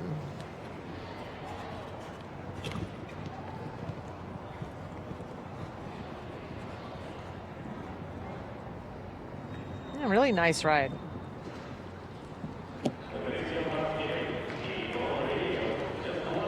Oh, so gosh, 59.82 seconds. So unfortunately, missing that rail. From our vantage point with the camera angles. Yeah, we didn't see that he had a jump down, so I apologize for that. But I'm thinking maybe we'll see it on the replay if it shows up on the camera. But Patricio, thumbs up. He's happy with that ride. Certainly happy with Don Aurelio, and you can see why. That was a really, really nice ride. Oh, it was beautiful. And Patricio, he is an amateur rider out of Mexico, but certainly rides at a professional level. He is such a super rider. Okay, so now we've got one of our young riders. We have one of our young riders here, Hannah Lawley, rider and owner from Rancho Santa Fe. That's just down the road from Del Mar here. And she's aboard Imadula Demi-Lune, a 12-year-old gray mare. And letting her horse have a look at that skinny oxer at fence number 10. Not a bad idea, I might add. So I'm going to call her Goldilocks, just for fun. And she's a great young rider, still a teenager. That's the track for the 7. Did that easily. Ooh, hard rub, but got away with it. 3 to 4. Wow, really nice step. Nice step and a nice tight turn as well back to that combination. Well done. Let's see if she wants 6 or 7. Oh. I think she started riding the 6 before she jumped out of the double. That's what I think. You know, it's you have to be thinking about what you're about to do and what you're doing at the moment. So I think that's one of the things that makes this sport difficult is you've got a plan. But then when you get close to the jump, you have to think about how to have exactly the jump you want. But you know that once you're in the air, you have to be thinking about what you do the minute you land. Okay, so the 4 faults at this point in time, she will not break into her top 12 ribbon placings. But a really great ride. I think very responsible, even though she had a couple jumps down. So 2 fences down, 8 jumping faults, 58.01 seconds. But that is a young rider here. Well, she looks happy. I mean, it's fun for these young riders to be able to compete against, top international riders from different parts of the world, and some of our best riders coming here for World Cup points from the East Coast. And as you mentioned, here's the B. And just with that hind rail on the back rail with the hind feet. Look at her body there. She wasn't sure if it was really going to work or not. She didn't want to be in a vulnerable position. Well, I gotta say, Hannah Lawley, she does ride a little bit beyond her years. She does, yes. As she's 15 years old, and she rides extremely, extremely well. Yeah, things are a little bit different now than they used to be a few decades ago. I hate to admit that I remember that, but we didn't really have lower jumps to learn over. So when you started riding jumpers, you had to ride at meter 40. Yeah. And it was really like we were thrown to the wolves. So it was not unusual for us at 14 to be jumping meter 45 even. So, things are a little different now. There's different stepping stones to learn. Well, Sean Cassidy back at the ring aboard Kikkoman VDL, this horse owned by HKC Collection. And his second ride, this is an 11-year-old mare, World Dutch Warm Blood, started by Choco Blue. So a very fast horse, and he's obviously wants to go for it. He's still wider than Spooner was with his track, though. Going deep there. Two combinations. But this horse is fast in the air. Yes. Not one to leave steps out, however, I'm thinking. Wow. Super lucky at fence number 6. That was very lucky. This horse is super snappy, like it's really quick with its front end. Yeah, I mean, it's hard for me to say that this horse is going to be able to go clear because she's a skimmer. She doesn't clear the jumps by a lot, which makes her fast. And she's rubbed a few jumps, but sometimes. Like I said, there's one other horse I remember being, I guess, a little bit of a skimmer, and that was Flexible. Well, it's hard to be flexible speed-wise, but he's still not fast enough to beat our Oh. Spooner. Oh, Sean Cassidy, Kikkoman VDL. Sean Cassidy, his second ride. Gotta say, he's not going to like that fence number 11 as he had that down aboard his first mount, the car VDL, and now aboard Kikkoman VDL as well. Here was fence number 6. Such a hard rub. Like, when you can get away with that, you should buy a lottery ticket. And this horse is super, super, super efficient. It's a great camera angle to that jump because you can really see how focused and dedicated these horses are. Well, Tina Yates back in the ring. Her second ride as well is Juanita. Juanita, a Royal Dutch Warm Blood, 14-year-old mare. This horse owned by High Point Farm of Scottsdale. And Tina Yates 4 faults as well on her first mount with a time of 58.84 seconds. And I don't believe Tina's planning on going tomorrow night yet. I don't think she's feeling strong and fit enough after giving birth to her daughter not too many months ago. So I think this is her, her big class for the week. So Tina's fast. She went fast on the other horse. I think she's going to go for it.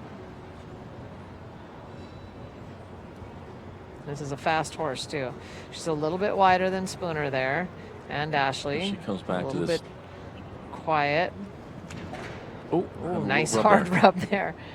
I think Merino put these poles pretty tight into the cups tonight. We've had some But it's interesting. You have some of those horses, and they've had some really good rubs, and some other ones have had just a light touch, and they come down. I know. It's a bit of a magic trick. Oh, okay. Getting away with it. She's not going to be the winner, but if she can be clearing fast, I know she'll be happy because it's going to make her feel like she's right back into the thick of things. Coming down. She just has that final fence. Really great ride. Nice ride. 58.19 seconds. That will put her in the 5th place. And that's Tina Yates and Juanita in the 5th place. Well, she's got to be happy with that. I think so. Her first ride. I would be if I were her. Her first mount, she had 4 faults on. Comes down here, as we're going to see, into that 5A-B combination.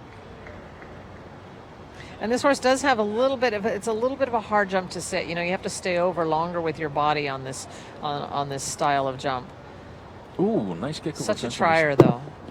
This horse certainly knows where its feet are.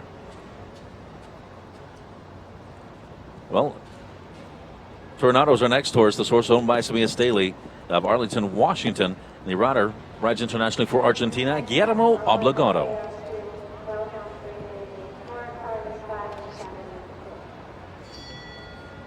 Okay, so time to beat 53.77 seconds. That is Richard Spooner. Ashley Bond sitting in 2nd. Carrie Roofer in 3rd. Ashley Bond in 4th. Tina Yates, we just saw her. She moved into 5th place.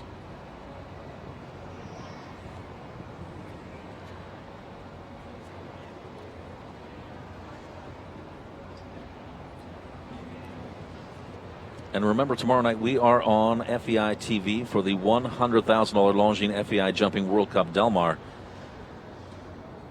And we're going to see exactly how that goes, as that will be the 3rd of the 7. Oh, that horse ate up the 5 there.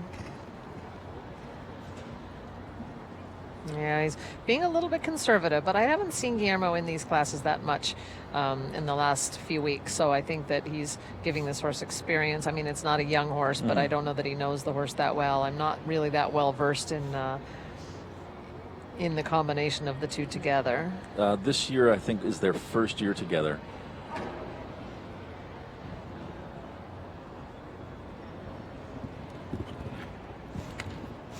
And right now, a clean performance would still get him into our top placings. Well, he's looks got to like think we're about going to that have time. that. Yeah, the time, he's a little close on the time a lot. He needs to gallop here just to make the time. And I don't think that's happening. Pick up just one time fault. 65.98 seconds. And that will put him into a 10th place on that leaderboard. And that was Tornado and Guillermo Obligado for Argentina. So just that one time fault. That time 65.98 seconds, putting him into a 10th place. And there he is over fence number 2. Horse has a nice jump to it. Yeah, it's a nice horse. It looks like a good horse for him. Mm-hmm. But just, as you mentioned, just a little wide on those turns as he comes back to fence number 3.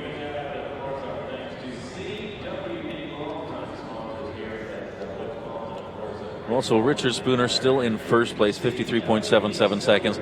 We see Guillermo, another longer approach to that 5AB combination. Here he is aboard Tornado. But I think he'll be happy with that. I mean, there was a really nice, respectable, good round. It was a very, very nice round. We see that gate open. Just coming down the chute is Anna Ishiyama. She rides for Japan aboard the 10-year-old gelding Clint Eastwood. This is a Holsteiner, started by Clearway.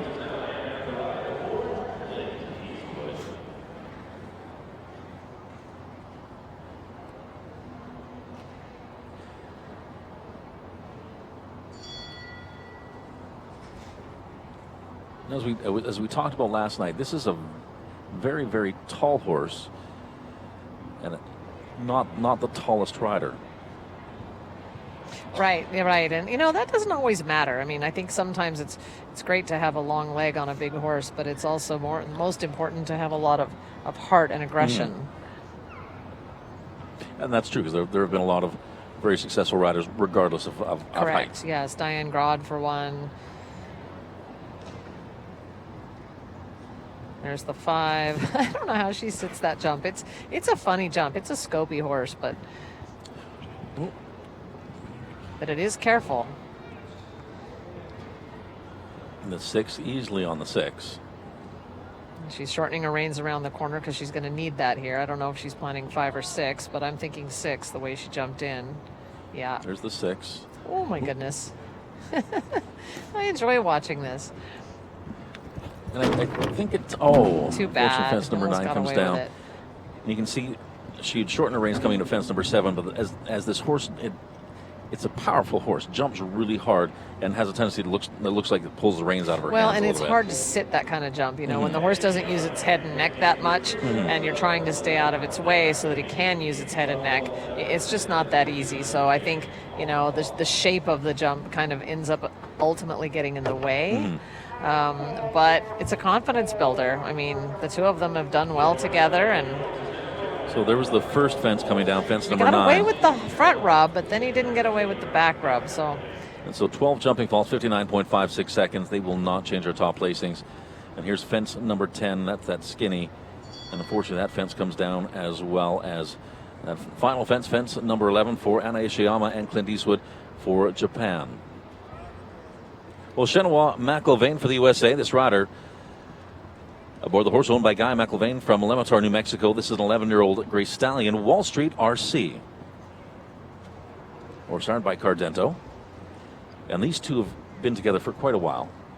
They have, and they've gotten a lot of good mileage. And Chenois has her entire family that's in the business, and they breed horses, and they've got, I believe, I haven't verified this, but I believe that the McAllisters, Jenny and Steve, are moving to New Mexico, but I think they're going to be working together with the McIlvaines and helping Chenois a little bit with the day-to-day stuff. So.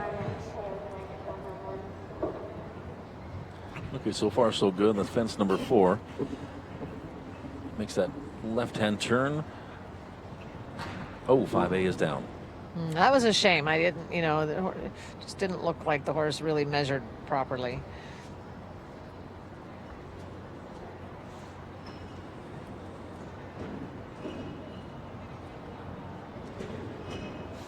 Did the 5 really easily there. And this horse does have a fairly big stride. Yeah, she ended up kind of doing 8 there, though, and I really didn't see very many other horses do 8. But again, sometimes the name of the game is just jumping hundreds of courses at horse shows, and they have to be good horse shows. You've got to have quality course designers. I think it's very important for young riders to go to horse shows that offer, you can be a big fish in a small pond, or you can throw yourself to the wolves. And I really believe that if you've got a horse with scope, that you really do need to put yourself out there and jump at top horse shows over courses that are built by top course designers in order to become better. Well, here's the first of the 2 fences down for a total of 8 faults. Her time 62.87 seconds.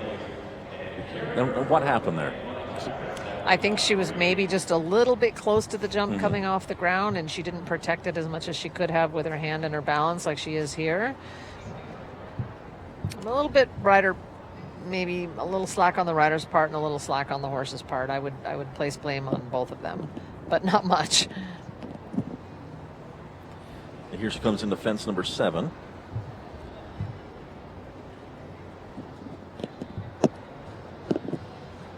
Easily did the 5 down there.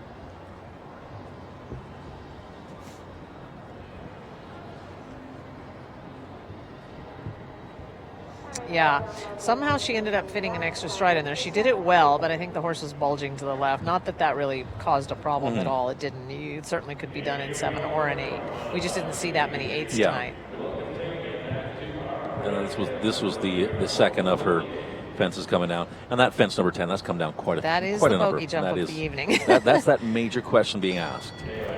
Well, Theo Gann aboard Boucanier, the 12-year-old gelding, a Royal Dutch Warm Blood. Was owned by Taylor Reed, rider for the USA here. And we learned last night that this horse's name is Pirate in French, which, when I was a junior, there was a great horse named Buccaneer, actually. So basically it's the same name, but with a French twist. And so this will be the second ride for Teo. You're riding for the USA.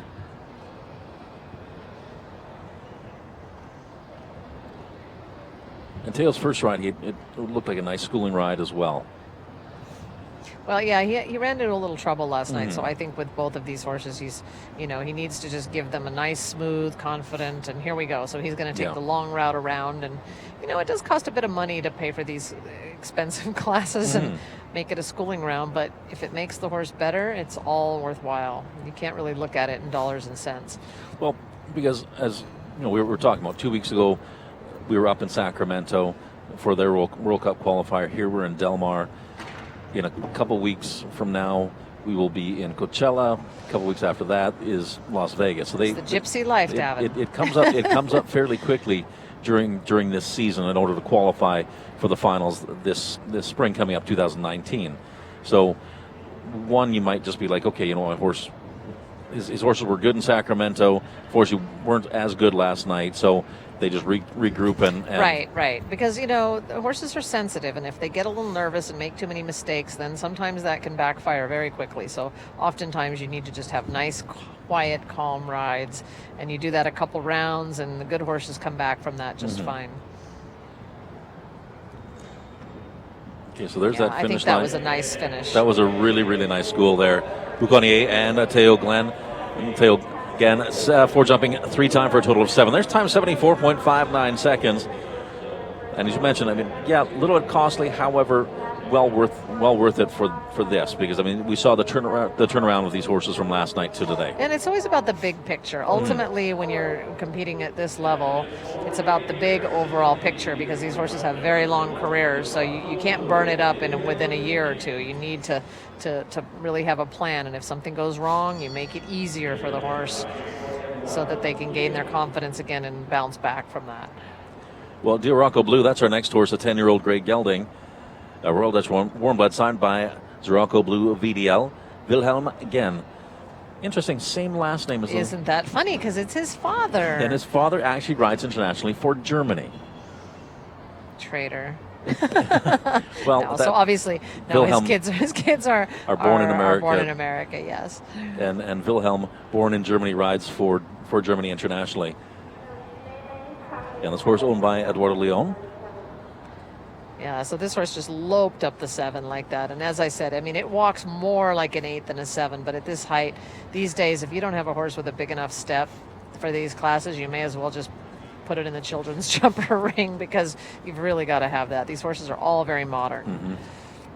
Well, it's amazing with all the breeding that's gone on, how athletic the horses have become. How much more athletic the horses. Well, that's the thing. Nowadays, the $3 million class at Spruce Meadows was $1.70 m, $1.65 m, $1.70 m. So, the jumps are getting bigger, the times are getting tighter, and you've got to have modern sport horses. So right now, Wilhelm with 4 faults, but we know he's going to be taking the horse that he won in Sacramento for the Longines FEI Jumping World Cup, Sacramento. Bugatti, he will be taking that tomorrow night. Right. We know he's going to stick with that. And he is definitely, he's spending some time on the East Coast, and then he's really only coming out for these World Cup weeks that we have. So we'll see him in Coachella and Las Vegas as well. 65.35 seconds, 4 jumping 1 time. You mentioned he spent some time on the East Coast. He actually flies back and forth because he has one son competing on this coast. He has another son that has horses on the East Coast as well. Right. So it's a big family operation. So they've sort of split themselves up to cover all the bases. That's got to be a lot of air miles. Yeah, I'm a little jealous. Well, unfortunately, these days in the airports, it's not quite as much fun as it always sounds. So the 4 faults, we saw that at fence number 6, and Wilhelm will not right now break into our top 12th position. Alison Robitaille with a 1-time fault. As we're coming down to just right around 4 remaining, and riding for the People's Republic of China, Mei Zhu aboard Geraldo S, a 15-year-old gelding. Now, they've been together for a while. They have, and everyone loves this horse. It's always been great to watch this horse, and he's really given Mei, really gave her a leg up in her career and a lot of confidence. And he's getting older now, and he's, I think he's been off from time to time for some injuries, but he's such a great horse, and it's so nice when, as a rider, it doesn't matter really what your financial situation is. If you can come across a horse that makes you believe that you can do anything, and there's no replacing that. And I think that that's what this horse has done for her. And so far, so good. Making it actually look really, really easy. She makes that turn to fence number 10. This has been the big question, and not even a problem. Such a great horse. Yeah, not. Okay, that was going to be a bit long. So we hear that sound of the tone at fence number 11. Timeout called. And you can see Maymay's giving her horse a pat. Well, as she knew she was going to be there. It just wasn't going to get there. Unfortunately, as much as I say don't pull in the reins, I love the run to the last jump, but at the same time, she was running and the horse was backing up, and the distance just sort of disappeared, and she couldn't quite get there. Now, is it easier on a long run to a vertical or an oxer? An oxer. An oxer backs a horse away, so I feel like if there's a long run to a last jump and a jump off, and it's an oxer, you can go faster. But to a vertical, they tend to get flat. Well, 67.89 seconds. That includes the 6 penalty seconds added for that timeout called at that final fence. 4 jumping, 1 time. The total is 5 faults. And that is too bad. It was absolutely picture perfect to that point in time. You see Maymay just right at the buckle there as the horse trotted with his head down. Here we go. So, it was just too long. He but tried. Good for her that she stayed on. I mean, she was literally, she's got good balance and strength also to get herself back in the tack. And at this level of sport, these riders, and because you compete at this level, you have to have great balance. Well, if you don't have great balance, then you need to learn how to have better balance. So that's when you have to just spend most of your life without stirrups and all that strength and core building. And some people have natural balance, some don't. But if it's natural for you, it's better. But if it isn't, then you find ways of doing it. All that time without stirrups that people love so much. Right, we all love that. Colonella Z, an 11-year-old mare. Carly Anthony for the USA. Carly's second ride. Nearly got up to 7 too easily. Now, Carly had 4 faults on her first mount. This horse has a big stride. Yeah, when you see them leaving a stride out so easily. And it's tidy and it's smooth. There's the quiet 7. This horse covers so much ground, it nearly feels like maybe she should have done the 6, except I think she's trying to be conservative. Remember that time to be 53.77 seconds. Yeah, there's the 6, because like you said, the horse has such a big step. If you're in with your track, I see no problem with that. Okay, so she's on the long gallop to the final fence. Well done. Really well Very done. nicely done. And he held his hind end up there for her to help out. 59.82 seconds and a clear round. That puts them into 7th place. Carly Anthony and Colonella Z. And here we have the replay, and wow, this horse is really jumping well. Nice and straight, but she was looking and the horse landed to the right, which gave her the track for 6 without even having to move up much. And that was so easily done. That was a beautiful ride. That was a great ride. And well-deserved. She's in 7th place. That is Carly Anthony and Colonella Z. Mark Q. That's our final horse, the final rider for Ireland, Kevin Babington, aboard the Irish Sport Horse. A 16-year-old gelding.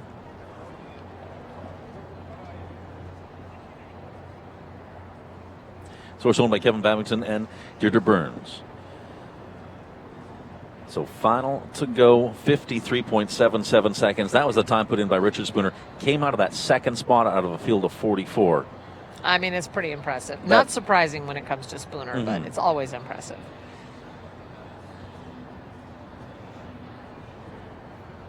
Well, and as we mentioned, with Richard Spooner and Love, you knew the horse had speed when he ran away with Richard in Coachella. Probably made him happy knowing him. He's like, yay, you ran away with me. It was interesting because after a certain point in time, Richard did have a smile on his face. I'm sure with that. He did, yeah. And the one thing actually with Richard, last night he had a beard. Today he doesn't. Oh, you're right. Just a little. Maybe it was our commentary. A little more aerodynamic, possibly. All right, so he's really going for it, and I do feel like this horse is careful enough, but I don't know that he's fast enough to beat Spooner, but he's going to be in the top 5 because this horse is on it. Oh, whoa, nice! Oh, little twist over the 10. Oh, wouldn't it be fun? Too conservative to beat Spooner, but we're really good. What a Awesome. nice run. 56.39 seconds. Super. You know what? In the third place for Kevin Babington and Mark Q. What a great run here in the $36,500 CWD prize. Our international jumping competition against the clock. Look at this. There was a 6-stride offense number 9. Makes that left-hand turn. I think he did this turn better than anyone, in my opinion. Cross canter or not. Yeah, that was just fabulous, and the horse is really ready to try to win tonight. It was interesting. He came around, the horse squared itself up for that oxer at that last stride. And then this was the run. Yeah, I mean, he's fighting to fit it in, but, you have to trust your eye, and you've got to trust the horse's balance. And sometimes if you feel like the horse is not balanced enough to jump that last jump clear, you must pull on the reins and change the balance and add a step.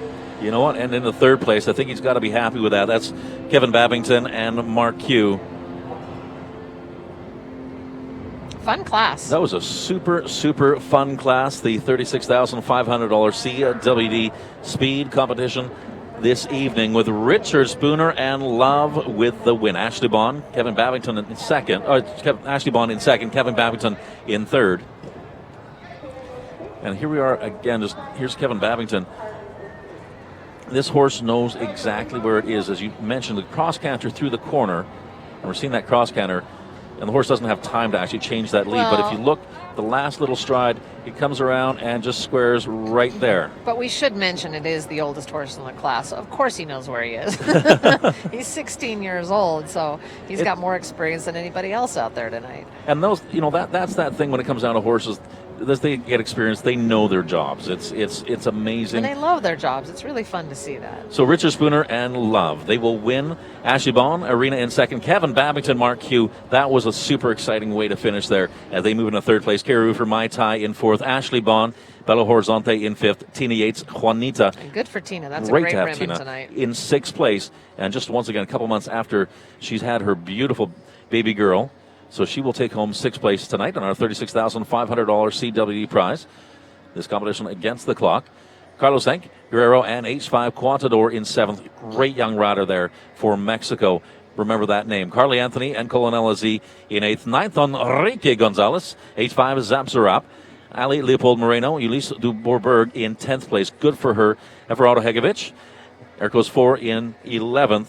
And 12th is Guillermo Obligado and Tornado. So those are our top placings. That's going to continue. That will conclude actually this Friday, this beautiful Friday right here in Del Mar, California. It's been a great day of competition. Tomorrow, once again, join us, FEI TV, $100,000 Longines FEI Jumping World Cup, Del Mar. And Susan Artez, thank you so much for joining me as It'll always. Be our third date of the week tomorrow night, It will be our Davin. third date of the week. And we're going to turn this over to Adrian Ward, the in-ring announcer for this prize-giving ceremonies. Ladies and gentlemen, thank you so much for joining us on FEI YouTube. We'll see you tomorrow. Good night.